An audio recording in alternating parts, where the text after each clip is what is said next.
In this video, I'm going to show you step by step how to fully build a 4-cylinder bottom end for boost. Stay tuned.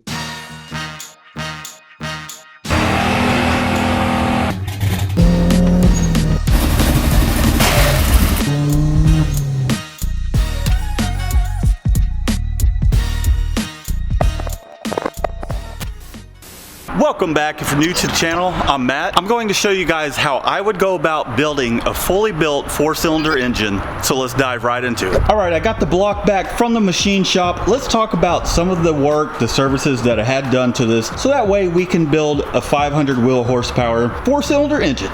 All right, some of the basic things that I had done, and it was fairly inexpensive. It cost me about $425 to do all this work. I got some custom JE pistons for the build, completely forged, just had them mimic the stock pistons. And then I had the machine shop hone the cylinders to the size that it needed to be for those new pistons.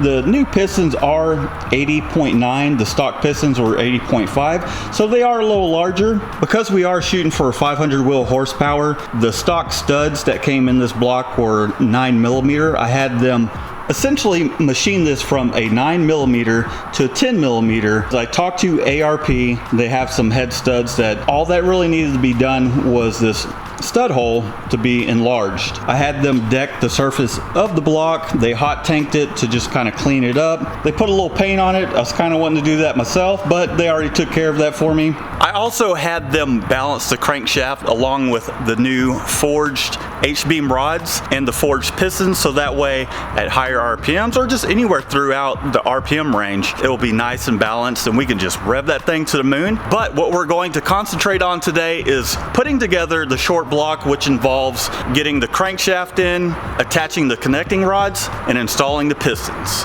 So let's get after it. Something you always want to do when you get a fresh block from the machine shop is you want to give it a good cleaning. As you can see down here in the cylinder, you can see it's quite dirty. So we need to clean this up, and I'll show you exactly how I would go about doing that. And the easiest way to do that is to bring your engine outside, drag this thing outside of the shop. Hopefully it doesn't fall over. Come on, damn it. And then we're gonna take some warm water and soap and some scrub brushes, which I got pretty cheap. I mean, they're just baby bottle cleaners. And I'll show you exactly how I'm gonna use them and how it will help get rid of all that excess machining, debris, metal chips, whatever you want to call it. So let's get into it, and I'll kind of walk you through what I'm doing as I do it. That's just a tiny little engine. All right, the first thing we're going to do is we're just going to start going to town on the cylinder walls. I'll leave a link down in the description. All this is some baby bottle brushes. Really cheap. It's either that or you can spend 50 bucks on a Moroso kit or something like that. This works just as well. And we can hold on to this or toss it in the trash, and not a big loss. Now we're gonna flip this thing over, and then we're gonna work on the underside of this. I'm just gonna put a little bit of soap on it.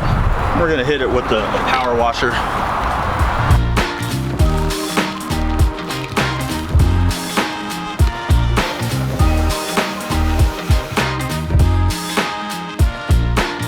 He's a mechanic. He came over. He was checking this out. Let's see what I was doing. Bow about that big around. Look, bow about that big around. Hey, keep this shit. Hey, look, when you put it in now, it's gonna burn. Oh yeah. You see that part where old George come in there and talk about? I tell you what, man.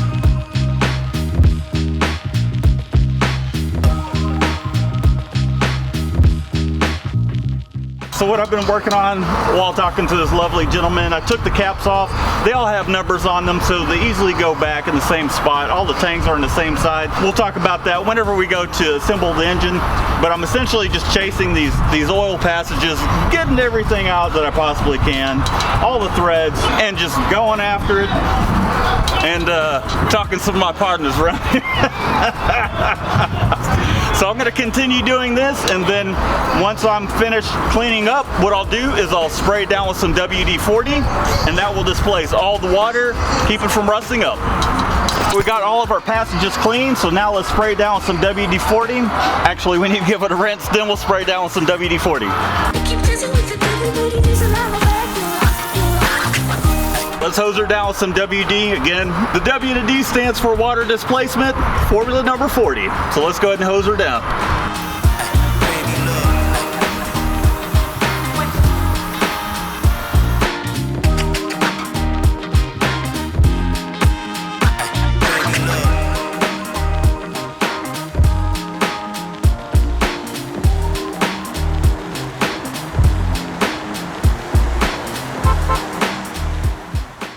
All right, now that we've sprayed down some WD-40, I'm just gonna take my air compressor and we'll blow out the rest of the moisture and the excess WD-40. So let's get after it.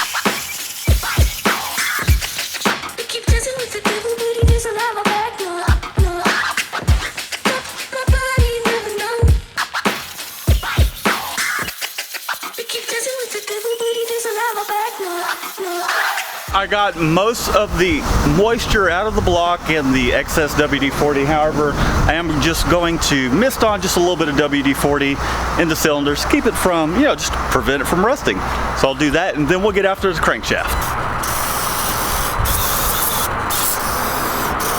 Here's our lovely crankshaft that has been balanced. It's been polished. Main thing I want to do with it is just kind of rinse it off and then take my brushes and kind of chase those channels in which the oil flows through in order to make sure there's no debris in there. So that way we don't end up damaging our bearings. So let's go ahead and do that.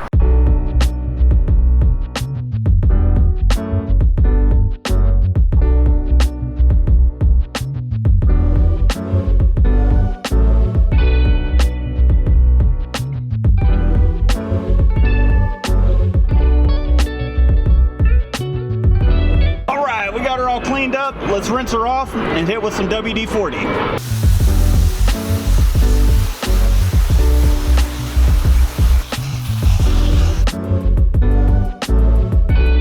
Now for some pressurized air.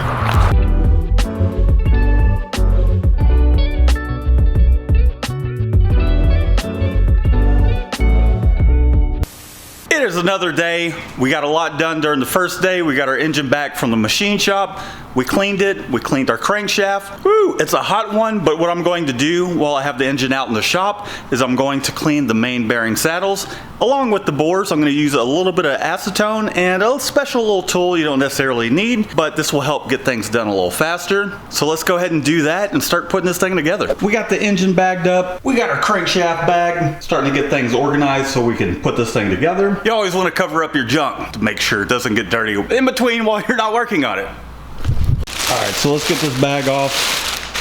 As you can see, the WD-40 works gloriously. It's not rusting up. I'm not sure I mentioned this, but I didn't have the mains line hone because things were straight, and studs that I did end up getting were too long. Can't really find something that will work with this, but we do have some ARP studs for this, so that will be better than the factory option. All right, we're gonna give this thing just a quick cleaning. I'm gonna clean the saddles. I'm just using some of the blue shop rags from AutoZone. They tend to not leave a whole lot of lint behind. What we got here is an Expert 3000. This is really meant for the screen printing industry, but I found it pretty useful when doing things that involve mechanics, like rebuilding engines, cleaning grease and oil off of metal parts. But we have acetone in here, and this thing essentially sprays out at 3,000 PSI. It will put a hole in your finger if you get in front of it, so we're gonna put it in a little bit of a fan pattern. And what this will do is it will just get all the crap out of the grain of these main caps here, so that way we can go ahead and install our bearings.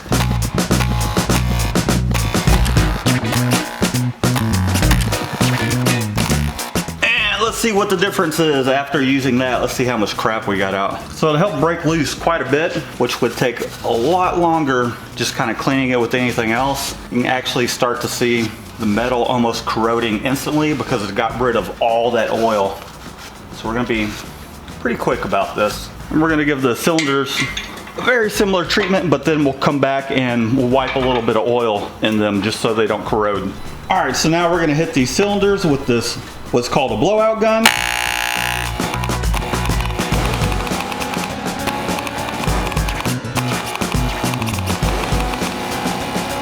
And again, you need to be in a really well ventilated area for this to not kill you, basically. And we're gonna take a paper towel, try and squeeze my hand as far as I can down in there.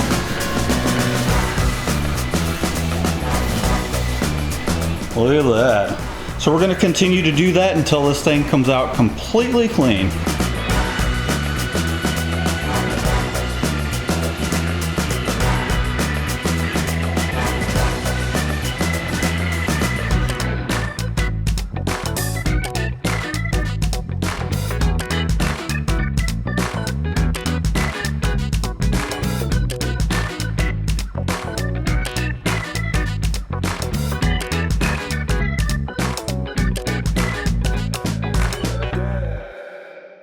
Well, we got her all nice and cleaned up. It's getting hot out here. I just wanted to do that while I was out in the shop. Now let's take it inside and assemble the engine, or you know, the bottom end, the short block. Let's go ahead and do it. We've got our engine inside. We've got everything organized. We've got a piston ring gap filing tool. We have some Lucas assembly lube. You can use whatever lube you want. Just insert your lube here. We got our connecting rods, which we got from Max Speeding Rods. Fairly inexpensive. I'll leave a link down to where I got those. We have a discount code for them as well. They make great stuff. We've got our JE pistons, in which we've waited 9 months for those at least. Our wrist pins, our locks. We've got a custom set of piston rings from JE, some ARP bolts for the main studs. We've got our timing gear for the crankshaft, just so we can spin it over while we're installing the pistons.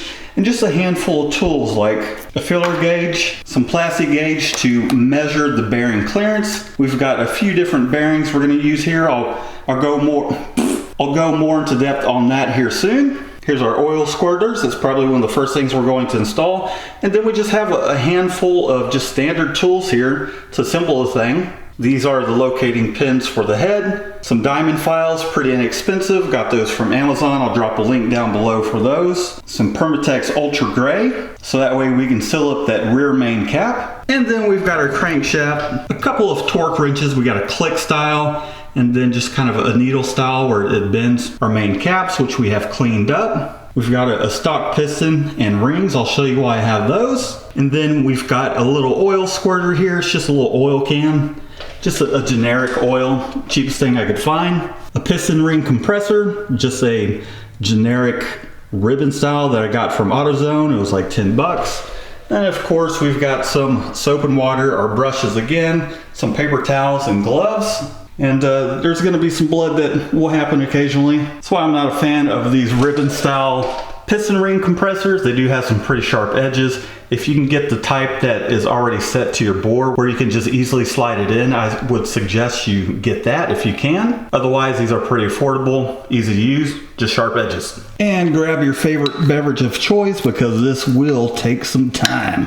So let's go ahead and get started, shall we? I promise that's ketchup, not blood on the wall. That's from the kids being at the shop. First thing we're going to do is make this thing bend over. How many fingers? 2 or 3? Since our cylinders are nice and dry from cleaning them up, I'm just going to add a little bit of oil to one of these shop napkins and try and not spill it all over the floor. And then we'll just lube these things back up so that way they don't end up rusting. And we'll give our pistons a little bit of protection to slide up and down in. And it also cleans at the same time. Now that we have that done, let's flip this over and we'll install our oil squirters. We've got a total of 4 oil squirters for each piston. This just lubricates the underside of the piston, helps keep things nice and cool, lubricated, all that great stuff. I went ahead and cleaned these. I just used a little bit of compressed air to blow them out. Make sure it's hunky-dory, make sure my threads are clean. So we're just gonna put a little bit of oil on the threads here. We'll toss it in. And it's got a little locating dowel to position it properly. I know it's probably hard to see down in there, but give me a second. There we go. And we're gonna torque that to 15 foot-pounds. I couldn't really find any information on the internet, but the LS style engines, yeah, they got the same exact thing and they were 15 foot-pounds, so I'd rather go with that and they hang on than not have enough torque on them and they fall out.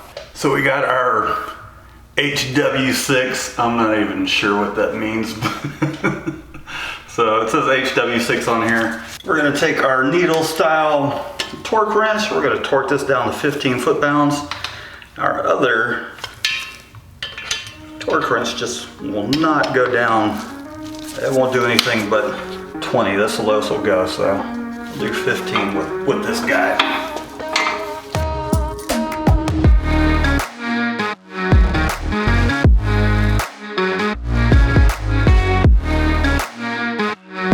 Now that we have that taken care of, we're going to check our main bearing clearances. These are engine tech bearings, but really and truly, all these bearings are repackaged King bearings. So these are King mains. Let's go ahead and toss these in, and then we'll check our clearances. Before we do that, we're just going to clean these up just a little bit. We're just going to take a paper towel and just kind of wipe them clean.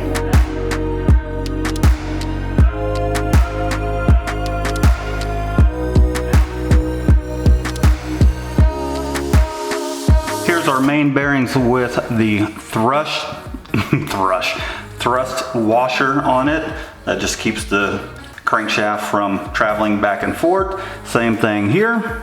They are King bearings, even though they were in a engine, whatever the heck that company's called. Not everybody makes bearings. Don't be fooled. I make bearings too. I could just put these in a package.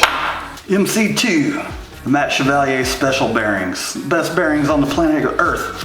On God Green's flat planet Earth. We're gonna give these saddles a once over with the clean paper towel. Let's make sure they're nice and clean. The reason behind this is just to make sure we don't have anything behind those bearings that will throw off our clearance readings. Okay, we've got these little locating tangs, and you'll see that there's an oiling hole here and here. So we'll just pop that bad boy in. We'll press her right on down. We just want to make sure it's flush with the surface of where the main cap meets up.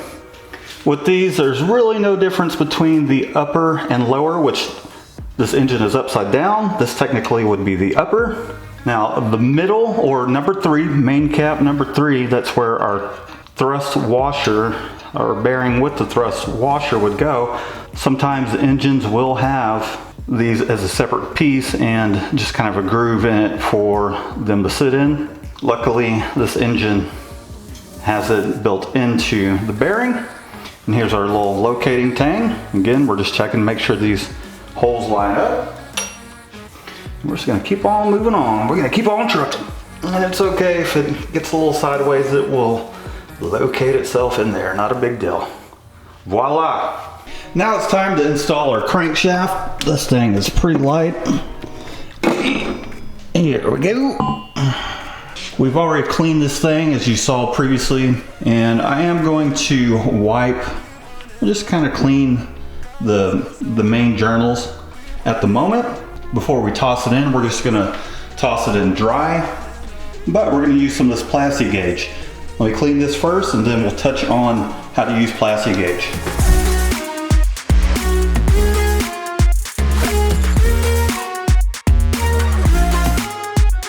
Unless you feel like spending hundreds of dollars on fancy equipment, this is the poor man's version, and it's been used for many years. What it is a little wax plastic thread. I don't know why people call it wax. It's plasti gauge. It's plastic, right? I mean, come on. I think so.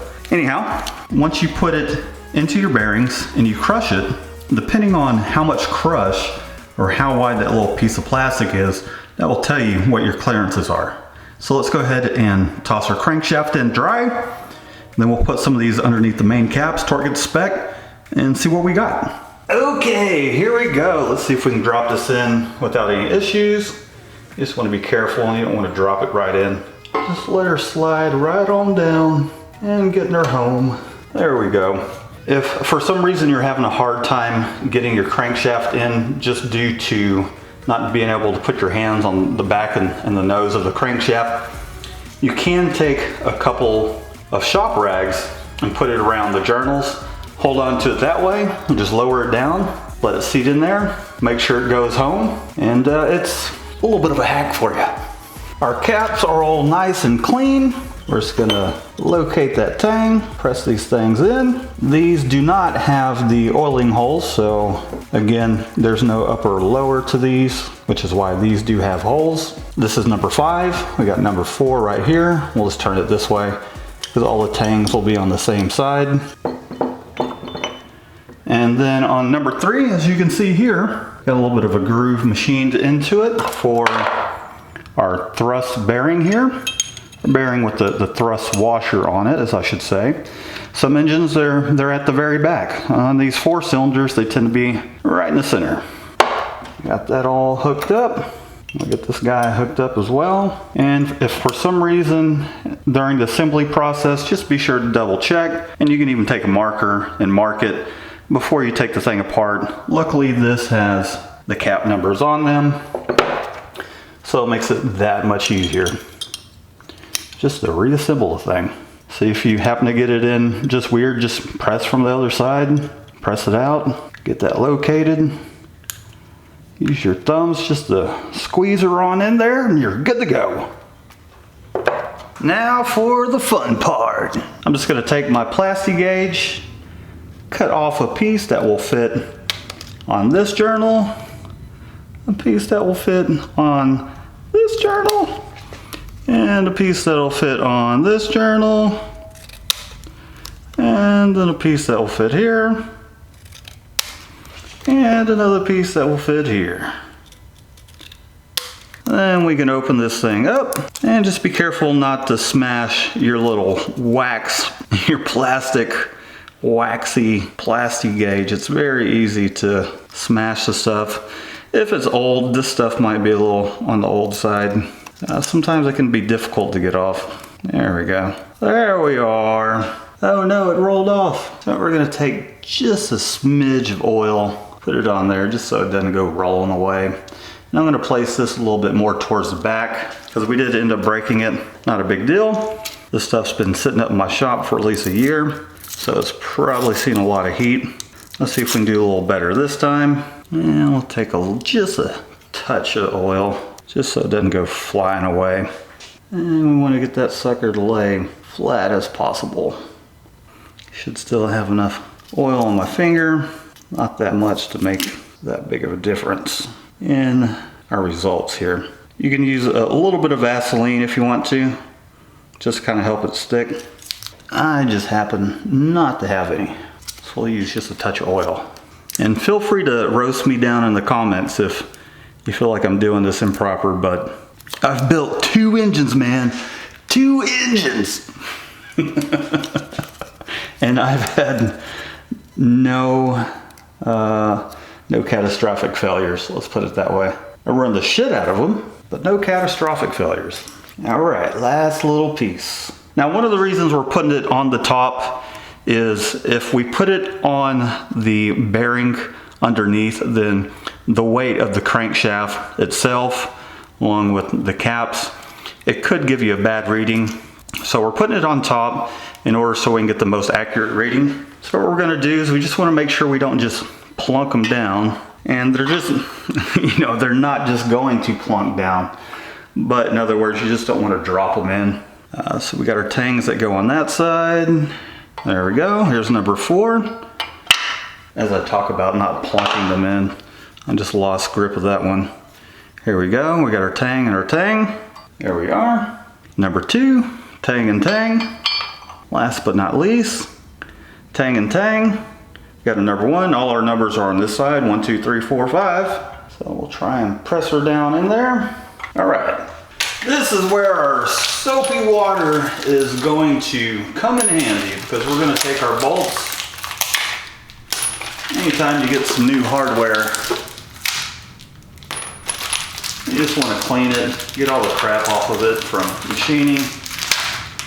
It's also what ARP recommends. So we got a total of 10 of them. We're just gonna give them a bath. We'll dry them off. And then we'll toss them into the engine, torque it down, and check out our readings.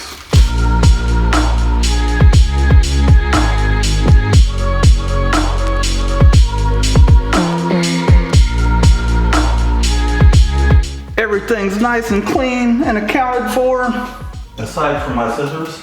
Yeah, maybe we don't need them. All right, let's mash it up. All right, so what we're gonna do is we're gonna apply some lube to the threads and then the underside of the head, the bolt, the head of the bolt. That's what I was trying to say. And you don't need to go crazy with it. A little bit goes a long way. Probably should just use those scissors after all. Jeez, come on. And we'll put a touch underneath the head and we'll just kind of spin this around a little bit. Get it under there. Go back to the threads. See enough to coat it. Probably take some of this excess lube, put it underneath the head of this guy. There we go.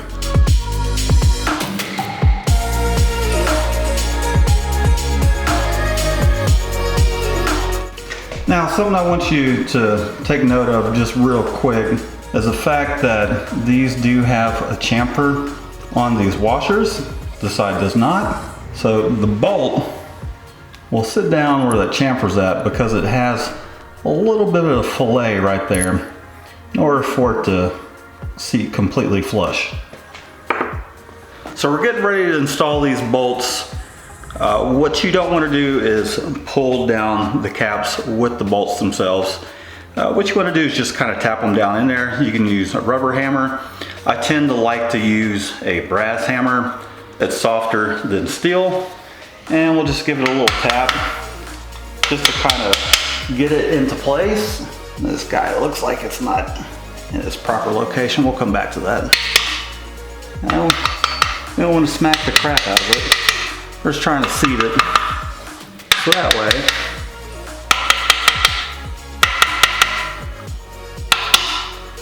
rather than just using the bolt threads to pull this cap down,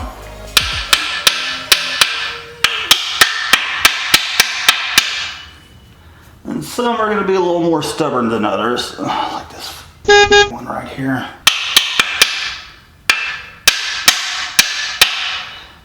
There we go. Again, just light taps. So that way we don't get a false reading. And this guy right here is going to be stubborn. Get your own. But something you want to be careful about is you don't want to move the crankshaft during this whole process, because then it will throw off your reading. If for some reason you feel like it's going to move, you can always put your flywheel on, get a pair of pliers at the end, zip tie it, duct tape it to your stand itself, and that will just kind of help keep it from moving. But I think we'll be fine here because this guy doesn't want to move. Those bearings are quite dry. All right, chamfer side up. We'll start in the middle here, drop our ARP bolts in.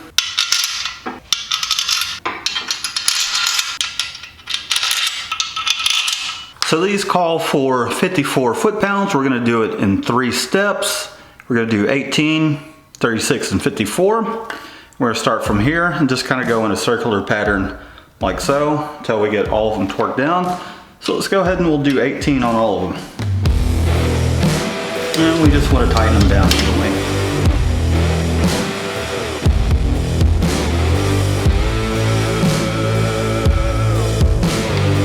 So what I'm doing right now is I'm just getting them snug. So I didn't drive them all the way down with that wrench, so I'm just kind of snugging them up until I feel a little bit of tension. And then we'll go back and we'll torque them.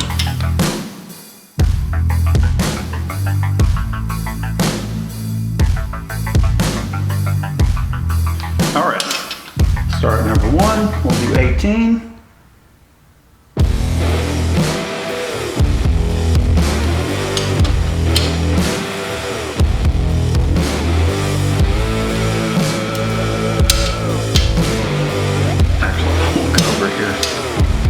Come on, Matt, you can do it. Focus, focus.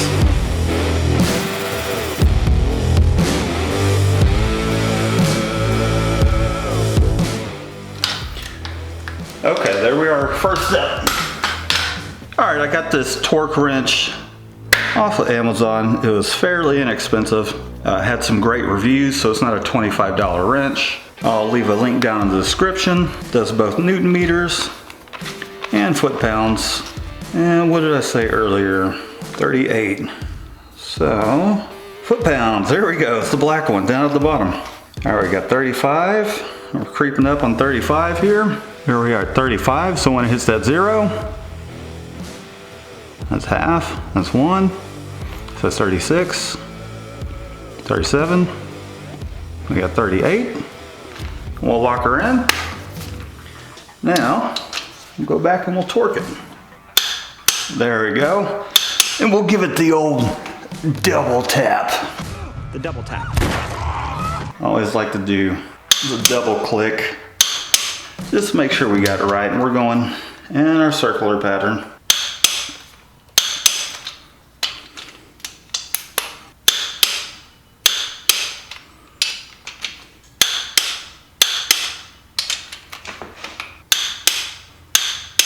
That one. So now we'll go over here. There we go. Nice and easy. And we'll do this last.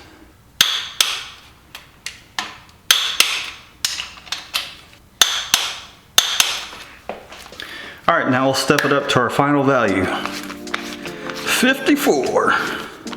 Right on the nose. And we'll lock her in. Well, let's go ahead and do it.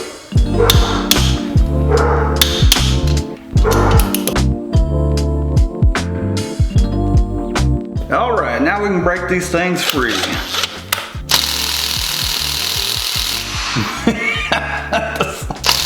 I'm gonna have to get the breaker bar for this.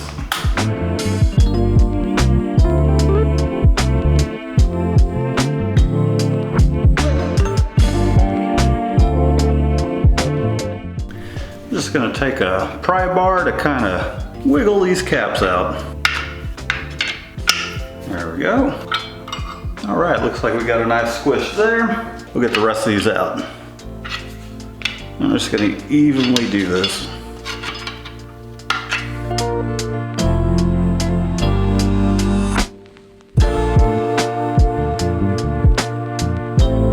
Okay, here we go. So you see our little part here that is crushed. We are going to use our plastic gauge and see this little piece of the paper that we cut off, and we'll see where we're at, because it is saying in what I found online, allowable clearances are 2 thousandths to the 24 thousandths, and I think we are right in the ballpark. We might be a little closer to, let's check the side here. Yeah, it looks good to me. I think we're right at 2. So what I'm gonna do is I'm gonna go through, check the rest of them. So far it's looking good, and I'm pretty happy with the results. Everything's looking a-okay. We're right at about 2, maybe a little more. It's not quite 15, which in my opinion, that is absolutely fine. Same thing on number 2, it's closer to 2. On number 3, right at about 2 again. It's not close to the 3, right at about 2. Same difference here, right at about 2. And then last but not least, right at about 2 here. Some of them are just a tiny bit fatter, which means it's probably at about 18 thousandths, which in my opinion is okay. Not gonna hurt anything. Sweet, now let's go ahead and lube this thing up and put the crankshaft in for good. We got the crankshaft out, now it's time to lube up the bearings. So we're just gonna put some assembly lube on there. Need a, just use your best judgment. You don't have to put a ton. You can't put too much, but you can always put too little. Now I'm gonna be more careful with this rear one, and I'll explain why here in a second. I'm just trying not to get anything on these mating surfaces here, but we do want to have plenty on there. All right, almost forgot the thrust washer. Let's put a little bit on this face here. We'll put a plenty amount there. Don't want that to be dry, cause any issues. There we go. So what I'm going to do is take some Ultra Gray. I'll leave a link down in the description by Permatex, and we're going to seal up this rear main cap, just so oil doesn't weep out the back of the engine by the seal. There's really nothing keeping the oil from just leaking past here, but we're gonna use a really thin amount. So I just got a tiny bit on my finger. We're just gonna run it up this wall. We're gonna spread it really thin. And I've already degreased all this stuff, so we're gonna go right to the edge of that bearing there. Make sure it's not in places we don't want it, like where this gasket's gonna sit. Crankshaft's nice and clean. Just gonna ease her on in, drop her right down. She'll spin freely. I degreased this again, put it on this face right here.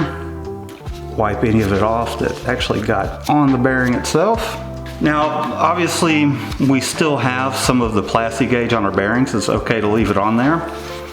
Some people prefer to wipe it off. I'm gonna be that dude that leaves it on. All right, so we'll put a little bit of assembly lube on this guy and get into place before that RTV dries. So we'll put plenty of assembly lube on to the bearing. I'm using my pinky now. And we just want to make sure it doesn't get exactly where that RTV is. All right, so now we're gonna just toss her on in. So that way it'll give it the best possible chance at sealing up. Let's double check. We're lubed up. We got sealer. Yep, we should be good. One more double check. We got a tang and a tang, because this thing's going together for good. And we'll take our brass hammer.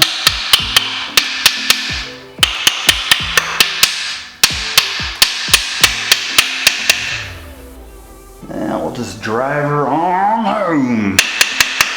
Now what I'm going to do around the back side of this, a little bit of it squeezing out, and I'm just going to wipe it right where that crevice is. So that way it'll help it seal even more. I'll give you all a shot of that here in a moment. Let's go ahead and toss the rest of these in.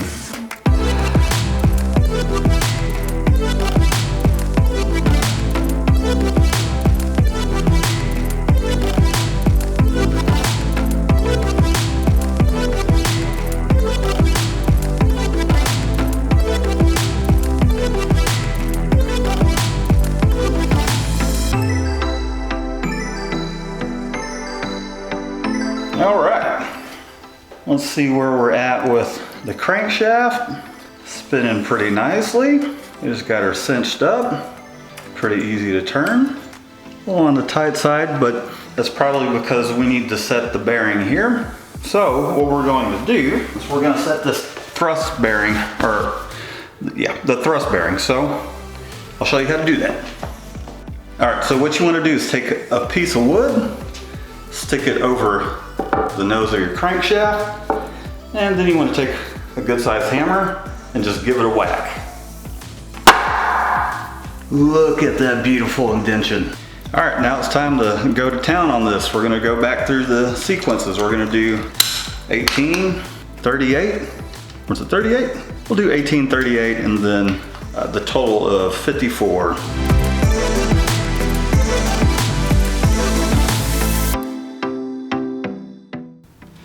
Now, between every tightening sequence, just turn your crankshaft, make sure nothing's binding up.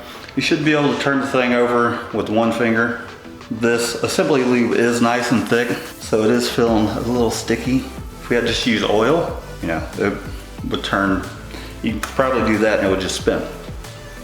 But we also got new bearings, all that jazz. So let's go ahead and move on to the next torque sequence.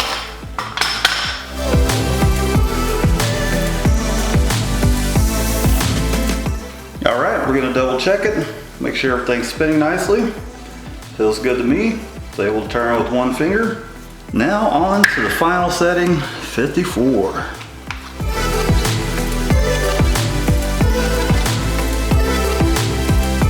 Feels pretty good. Sweet! Now that we have the crankshaft in the block, let's go ahead and hang these pistons on the rods, and we'll put them in the block, and then we'll check our clearances for the rod bearings. Let's do that. Okay, let's clean these bores out. Just gonna give them a wipe.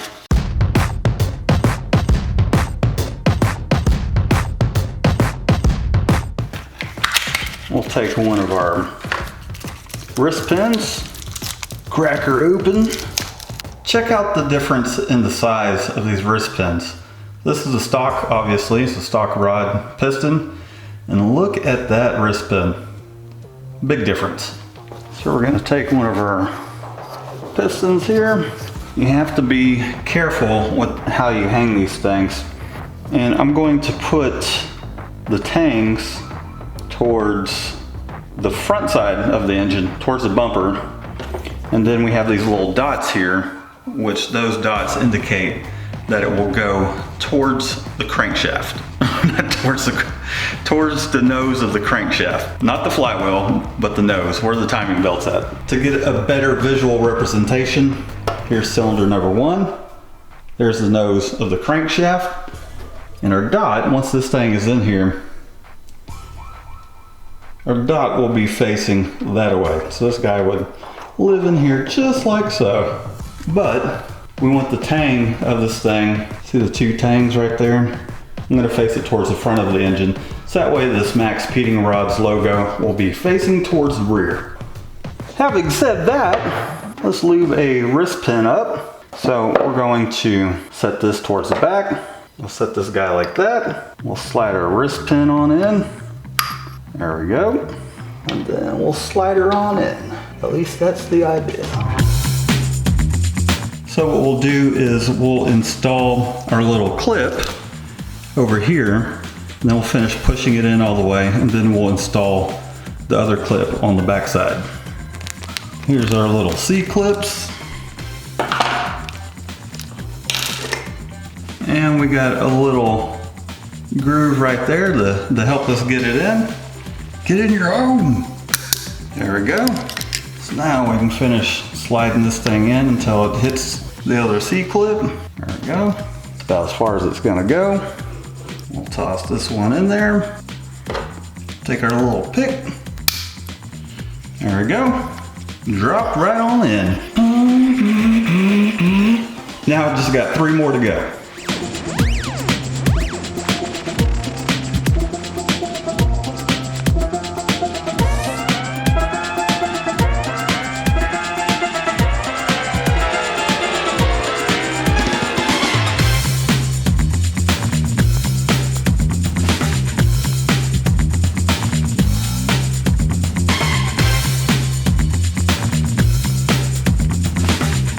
All right, now what we need to do is separate these caps from our rods, and I'll show you how I do that without a vise. They have machine shops have a special little clamp that will hold on to the bottom and you just pull it.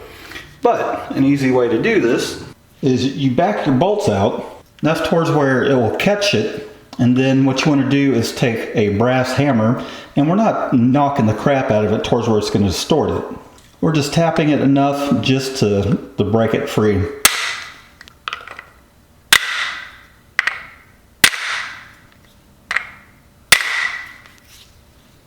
And we're just going to work back and forth until this thing comes loose. There we go. We've got 2 different sets of bearings here.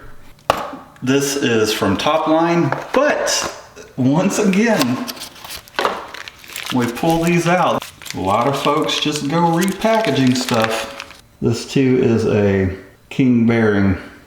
So, but they're different model numbers. These here are supposedly more durable. The only issue with these here is the fact that the tang on these are not on the side that I need them to be. In other words, when we look at these rods, you see how we've got these numbers here? Now that's how these things are supposed to pair up. And if we take a look at the bottom the tangs are on the same side. They're on the same side, but one of them's on the left, one of them's on the right. With the stock rod, you can see they're both on the left-hand side here. And that's how these bearings here are set up. So we're gonna use one of these for the upper shell, or the top part of the piston, because most of the force is going to be exerted here, pushing the piston down. So we're gonna use the stronger bearings under here, and we'll use the softer ones on the other side. Wipe these bad boys down.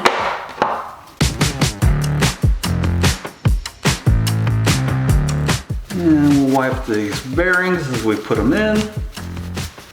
Let's see if we can tell the difference by the naked eyeball. Not a whole lot of difference aside from the oiling hole. Locate our tang. Poo-da-poo-pow-pow.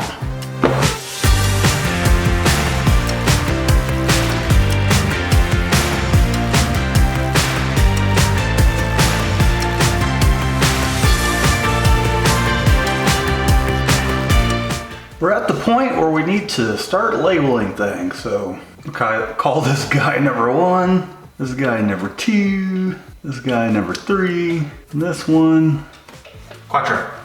Actually, his name's Steve. Steve. I want to change. I want to be Steve. I'm Steve. You're Carl. Kyle! I don't care. I just want to go in there and do this. Need to check our bearing clearances. So we'll cut some pieces for each of these rods. And what we're going to do is put it on the upper bearing, the main part of the rod. So let's do it.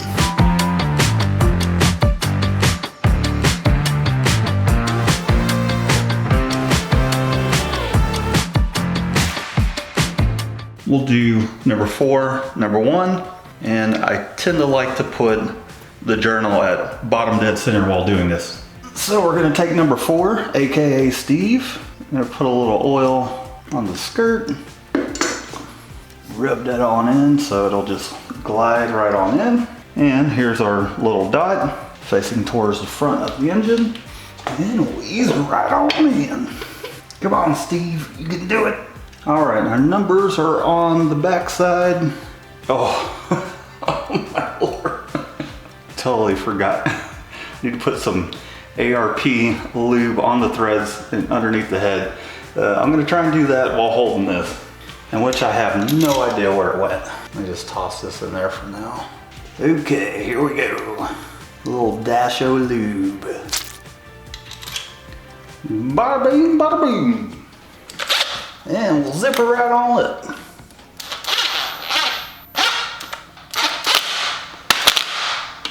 All right, a little bit of Earl, Simply Lube, a little on the threads, a little underneath the head. That ought to get her done.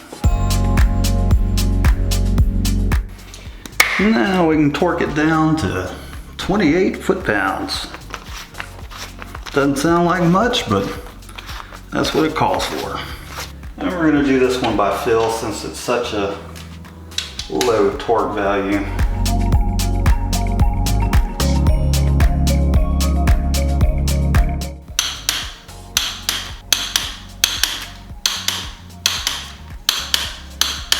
All right, let's undo it and see what we got. And we'll just take our hammer and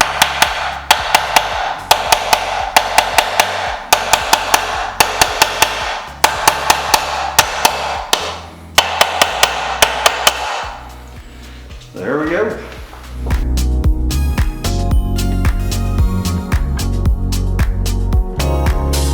Let's take our Plasty gauge here and see where we're at. Right at about 15 thousandths. And then 15 thousandths. It's a little fatter than 15, but that's all right. Now we'll check it to what the spec should be and see if we're okay. Wow, that's quite the spread. Conrod bearing allowable clearance. Look at that. I checked the millimeters as well. It's at 0.38. So we're good to go.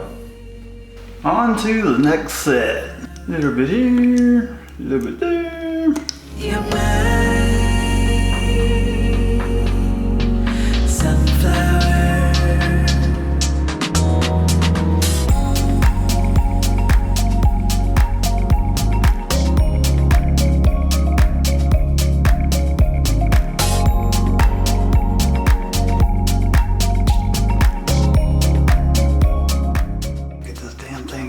Yeah, we're at 15 thousandths. I think this reading is a little boogered. Might have to look at the crankshaft. Oh yeah, that's much better. Okay, perfect. Cool, the bearing clearance is checked out. Now what we're gonna do is we're gonna take these pistons, we're going to install them in the engine, and we're just going to check to make sure there's not a change in the drag, just rotating the thing. It should rotate pretty freely. So let's go ahead and do that.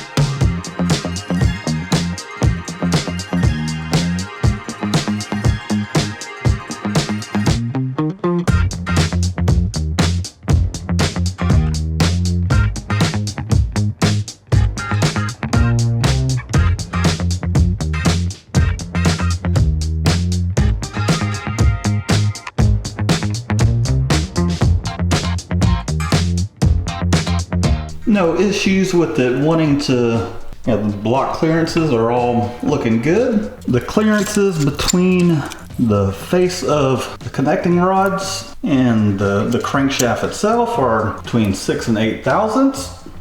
It's another day. Now it's time to do our piston rings. I wanted to take my time with these, not rush it. So I'll show you how to go about filing and installing piston rings. Let's do it. I've got everything organized by our piston holes or our piston numbers. We got 1, 2, 3, Steve, number 4. Generally, this is what you'll get in a piston ring pack. You'll get a couple oil scraper rings, which they're really thin. They generally don't need filing, but you do need to check to make sure that they have the proper clearance. This corrugated ring, that will go in between these two oil rings. It's our oil control ring. Those are pretty easy to install. Then we have our second ring, and according to our instructions here, rings with the marking, install with marking facing up. So these do have a little marking there. You can see that end, so that would face up. It does have a little bit of a bevel to it. It might be hard to see on camera, but it's got a bevel to it. However, that bevel's going to be facing down. And if we look at our instructions here, it looks like we have the Napier style ring where we have the marking on top, bevel facing down. So that's our second ring.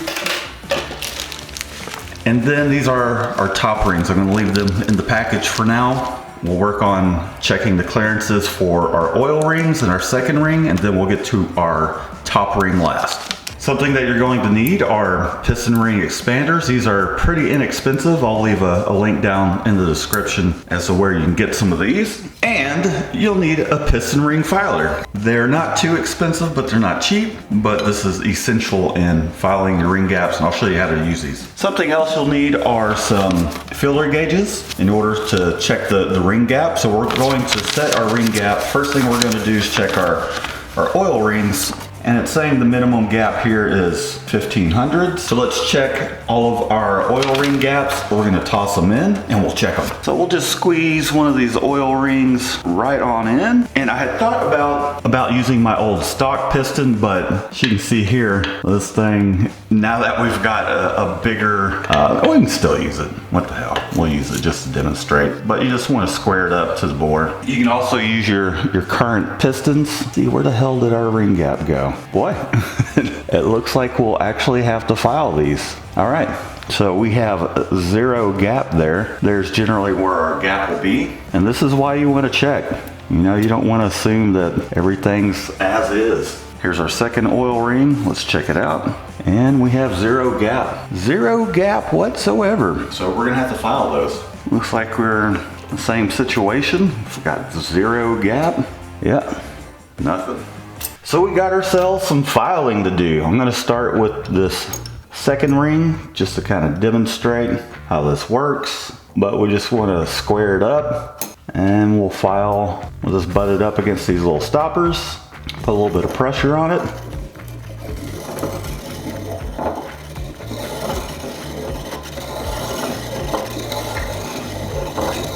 And we'll go to town on it.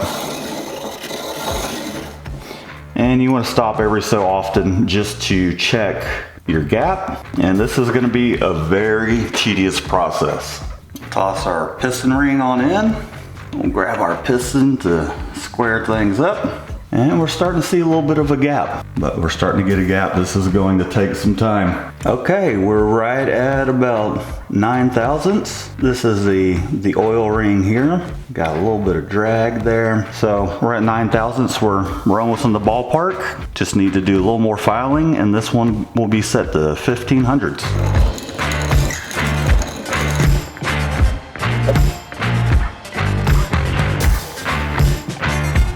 3 or 4 turns takes off about 1,000. So let's give it about 6 turns this time. I ended up doing about 8 turns and we're right at 1500ths.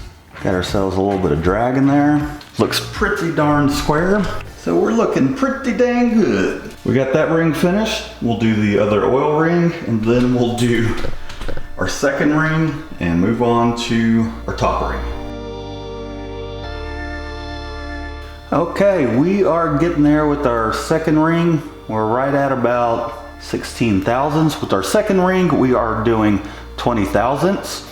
I'll toss the calculator for figuring out your ring gap, my application, just because I felt like the moderate street turbo wasn't enough. It's a pretty small gap, so I think 20 thousandths will work fine, just in case I ever decide I'm going to toss some nitrous at this thing as well. So we're shooting for 20 on this one, so we'll give it 3 more turns and we'll check back. All right, gave her 3 more turns. Let's see if it puts us in the ballpark.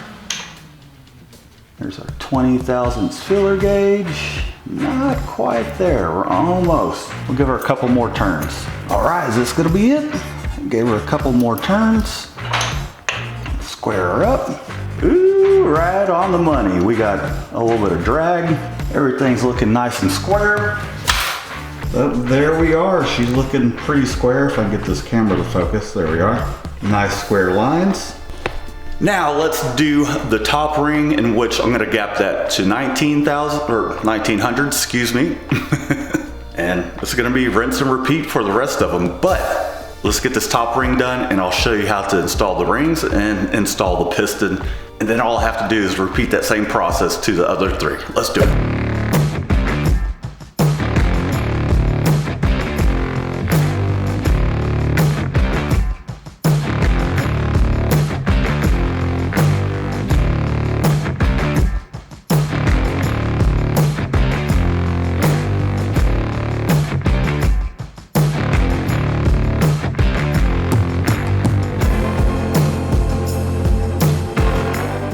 Make sure we didn't overshoot it. We got our 20. All right, that 20. I think we're right at 19 because that 20 didn't want to squeeze in there. So let's take our 9 and our 10. Yeah, there we go. They're nice and snug in there. All right, perfect. 19 thousandths. Now, what we need to do is dress these. And I'll show you what I'm talking about. So I got myself a set of pretty inexpensive diamond files. We'll use this finest one here, and I'm just going to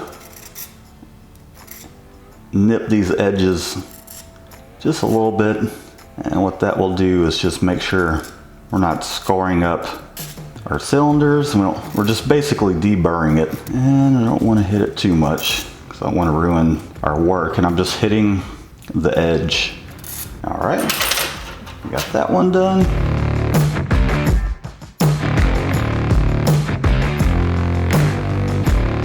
Okay, these are the rings from one of the stock pistons. The reason I have this is just to kind of demonstrate, and you might want to do this yourself, so we'll put the piston ring in our expander here and just kind of want to see how much, look how much we're opening it up. We didn't even break it then. So don't be afraid. I'm not going to break this on purpose, but you saw that I expanded that thing all the way. And we'll take our number 1 piston. We'll give her a cleaning, one final clean, wipe our bearing down. Now, setting this in there first. Just want to make sure these 2 edges aren't overlapping. So we just want to make sure these things butt up. Now let's try and install our oil control rings, our oil scrapers. See if we can squeeze that guy in. There we go.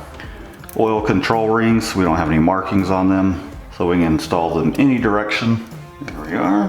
All right, we got our sitting down in there, and we'll have to set our rings, but we'll do that here in a moment. Right now we're just trying to get them on. So we'll take our second ring, which is a darker ring. We got our little marking here. We got our in. I don't know if that stands for north or what. And with this, you just want to expand it just enough to get past the face of the piston. Almost there. There we go. Nice and seated. Last but not least, we got our top ring. We got our little in right there. Might be hard to see on camera. We'll do the same thing with this guy. Easy peasy. All right, we got our piston rings on. So now we need to orientate them. And here is the ring orientation for this particular set. The recommendation. So there's the front of the engine. Oil ring rail gap here. That's the bottom. The top oil ring expander gap can be within this range. So let's go ahead and do that. Front of the engine. We got our little dot. So we'll rotate this guy. Here's the front. We've got we got our bottom gap right there. That's gonna be hard to see. We got our other gap sitting over here. I'm gonna make sure that we don't turn the rest of those. And let's see if we can find where these two meet up. Okay, there she is, right there. That'd be hard to see on camera. Top ring, gaps at the bottom, second ring up at the top. Which it really kind of doesn't matter as long as they can be at a 45-degree angle off, completely 180. Just as long as they're not lined up, you should be fine. But we'll go by this here. Top ring, bottom. There goes our top ring. We'll move our second one. Move it around to the other side. Make sure we hadn't moved anything else. And this is where these picks come in handy. So we're all set. I'm going to lube this up. A little assembly lube on this guy. And we'll take some oil, put it on the skirts, put it on the rings. Just kind of let that flow down. Now it's time to compress these things. We'll set this down for a second. That way we can lube our bottom cap. We want to make sure this is number to number. Check our rings one more time. Make sure nothing's moved. We're at the bottom, we're at the top. And we're just going to go right past where our rings are at. We'll just start tightening it up. So we want to leave some of the skirt sticking out so we can line this thing in there.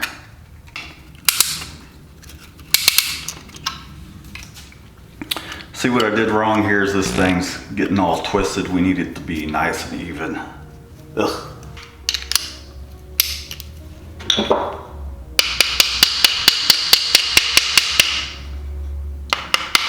Just want to make sure our ribbon is even. Okay, it's time to install our piston. I'll put a little bit of oil in the rag here. Give it one final lubrication and cleaning, because we have been doing a lot of mocking up. Final chance at cleaning. And we'll make sure our crankshaft journal, our rod journal's down at the bottom. Make sure our little dots facing towards the front. Want to make sure we miss our oil squirter. All right, we got our piston seated. We're gonna take our hammer, kind of lightly tap it, make sure it's flush with the deck. Drive her on in. Then I'm just gonna tap her the rest of the way. You don't want to hammer the crap out of it. And you see how I'm using the handle of this thing. The wooden handle, it's not gonna hurt. You just want to guide the bottom of the rod into its home. There we go. Now let's turn her over. Got assembly lube on our cap. So we'll match our numbers to our numbers. Make sure they're the same number. 0646. Deadbeat of one. And tap her down in place.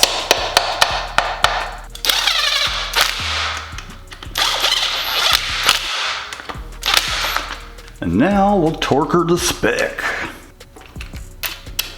We still got some of that ARP assembly lube on there. There we go.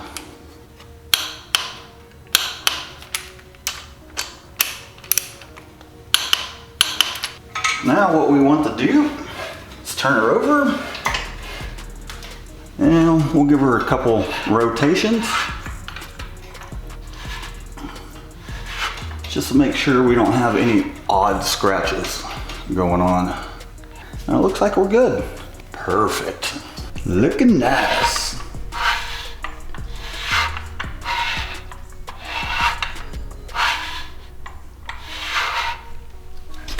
Now I just need to do this 3 more times. When you're installing your piston, if for some reason it hangs up, feels like it doesn't want to go in during the process of the install with the rings, stop what you're doing, back it up, take your compressor off, check your rings, do it again. It should just go in nice and easy.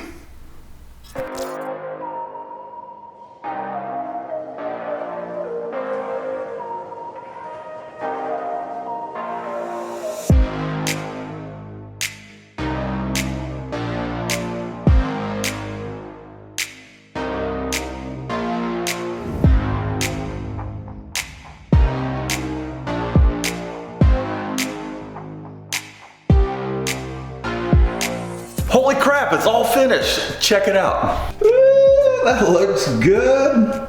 One last little note. Once you have everything all together, it shouldn't take more than, should be able to spin it freely. It's taking approximately 10 foot-pounds to turn this over, but everything's rotating nice and smoothly. Nothing's scuffing up. Thanks for tuning in. I hope you learned a lot. Be sure to subscribe. Give this video a thumbs up. Until next time, peace out with your peace out.